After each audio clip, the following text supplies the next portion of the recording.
Capítulo 2. A ponte sobre o abismo. O homem foi originalmente dotado de nobres faculdades e de uma mente equilibrada. Era um ser perfeito e estava em harmonia com Deus. Seus pensamentos eram puros e seus desejos eram santos, mas por causa da desobediência, sua mente se tornou pervertida. E o egoísmo suplantou o amor. Por causa da transgressão, sua natureza tornou-se tão enfraquecida que ele, por sua própria força, não mais conseguia resistir ao poder do mal. Ele foi feito cativo por Satanás e assim teria permanecido para sempre se não houvesse a intervenção especial de Deus. Era propósito do tentador frustrar o plano divino da criação do homem e encher a terra de miséria e sofrimento. Ele atribuiria todos esses males à obra de Deus ao criar o homem. Antes de pecar, o homem mantinha uma alegre comunhão com aquele em que todos os tesouros da sabedoria e do conhecimento estão ocultos. Mas, depois do pecado, já não encontrava alegria na santidade e procurava esconder-se da presença de Deus. Esta ainda é a condição do coração não renovado. Ele não está em harmonia com Deus, nem demonstra satisfação em relacionar-se com Ele.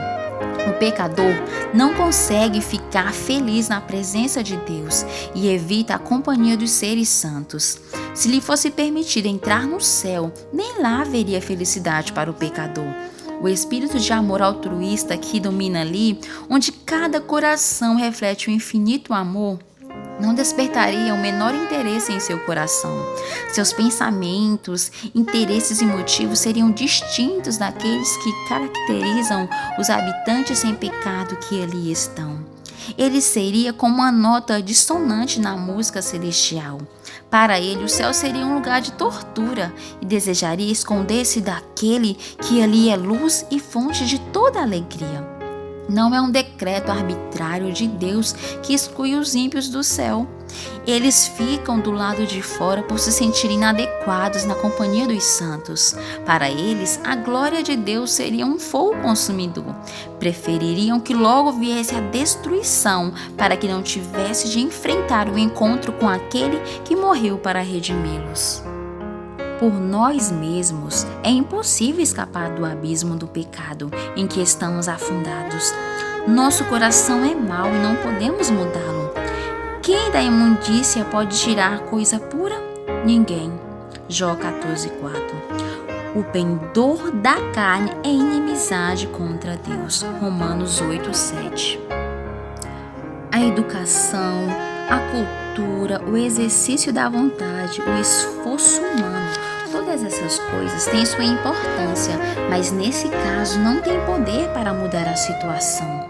Podem até produzir o comportamento aparentemente correto, mas não transformar o coração e nem purificar as fontes da vida.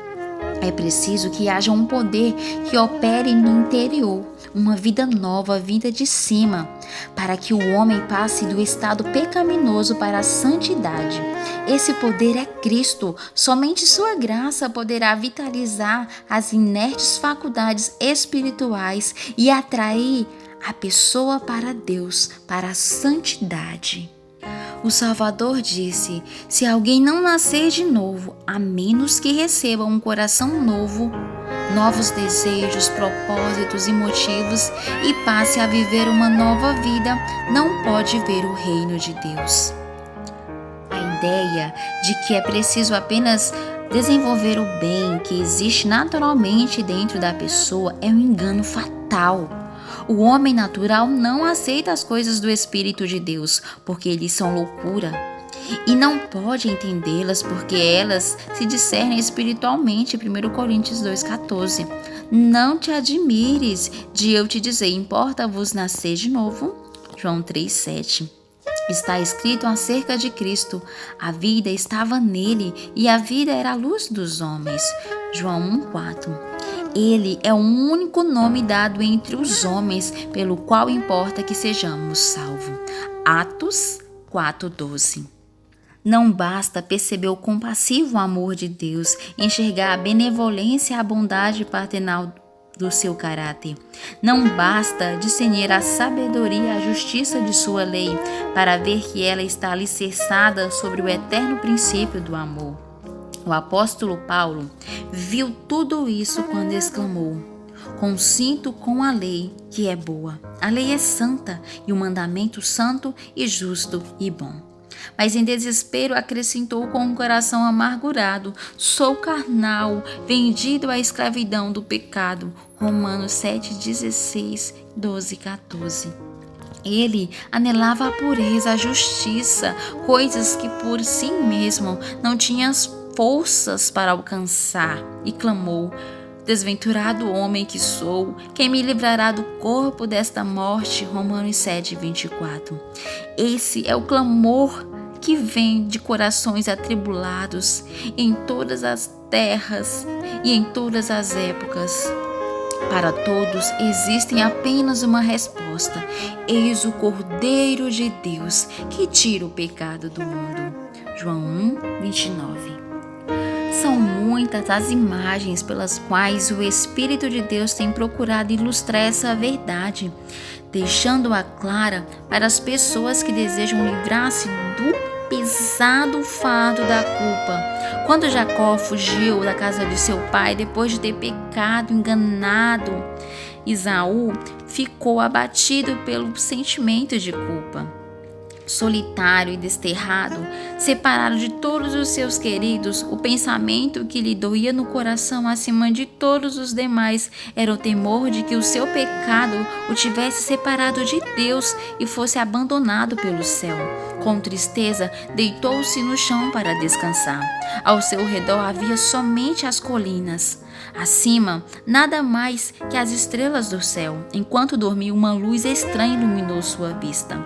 Subitamente, do lugar onde se deitara, viu um grande degrau sombrios que pareciam erguer-se até os portais do céu. Sobre eles, anjos de Deus subiam e desciam. Das gloriosas alturas, ouvia-se a voz divina numa mensagem de conforto e esperança. Dessa maneira é que foi revelado a Jacó aquilo que poderia suprir a necessidade e o desejo do seu coração: um Salvador. Com alegria e gratidão, ele viu a revelação da maneira pela qual ele, um pecador, poderia voltar à comunhão com Deus. A mística escada de seu sonho representava Jesus, o único meio de comunicação entre Deus e o homem. Cristo faz a conexão entre a humanidade caída, fraca e desamparada e a fonte do poder infinito. Essa é a mesma imagem que Cristo utilizou em sua conversa com Natanael, quando disse: "Vereis o céu aberto e os anjos de Deus subindo e descendo sobre o Filho do Homem." João 1:51. Por causa do pecado, as pessoas ficaram alienadas de Deus. A terra ficou separada do céu. Por causa do abismo que se abriu, deixou de haver comunhão entre Deus e as pessoas. Mas por meio de Cristo, a terra está outra vez ligada ao céu. Com seus propósitos, com seus próprios méritos, Cristo estabeleceu uma ponte sobre o abismo criado pelo pecado, de modo que os anjos podem manter a comunicação com a humanidade. Cristo faz a conexão entre a humanidade caída, fraca e desamparada e a fonte do poder infinito. Serão vãos os sonhos de progresso do homem, como serão destituídos do sentido todos os esforços para enobrecer a humanidade, se ela negligenciar a única fonte de esperança. Toda boa dádiva e todo dom perfeito, Tiago 1,17, vem de Deus. Não existe verdadeira excelência do caráter fora dele. O único caminho para Deus é através de Cristo. Ele diz: "Eu sou o caminho, a verdade e a vida. Ninguém vem ao Pai senão por mim." João 14:6. O coração de Deus ama os seus filhos com um amor mais forte do que a morte. Ao dar seu filho, ele derramou sobre nós todo o céu em apenas uma dádiva: a vida, a morte e a intercessão do Salvador, o ministério dos anjos, os rogos do Espírito, a obra do Pai operando acima de tudo e por tudo, o incessante interesse dos seres celestiais. Tudo está sendo empregado em favor da redenção da humanidade. Contemplemos o precioso sacrifício que foi feito por nós. Esforcemo-nos para apreciar o valor do empenho e da energia que o céu está dispensando para buscar os perdidos e levá-los de volta para a casa do Pai. Motivos mais fortes e instrumentos mais poderosos não poderiam existir. As grandiosas recompensas de fazer o bem, as alegrias do céu, a companhia dos anjos, a comunhão e o amor de Deus e do seu Filho, o enobrecimento e a extensão de todas as nossas forças através da eternidade. Não seria tudo isso um grande incentivo para que desejássemos consagrar o nosso coração em amorável serviço ao nosso Criador e Redentor? Por outro lado, os julgamentos de Deus pronunciados contra o pecado, a inevitável retribuição, a degradação do nosso caráter e a destruição final são apresentados na palavra de Deus para alertar-nos contra o servir a Satanás. Não deveríamos, então, ter em grande consideração a misericórdia de Deus? O que mais poderia Ele fazer? Busquemos, pois, relacionar-nos com aquele que nos amou com maravilhoso amor. Utilizemos meios que nos foram dados para que sejamos transformados à sua semelhança e restauração.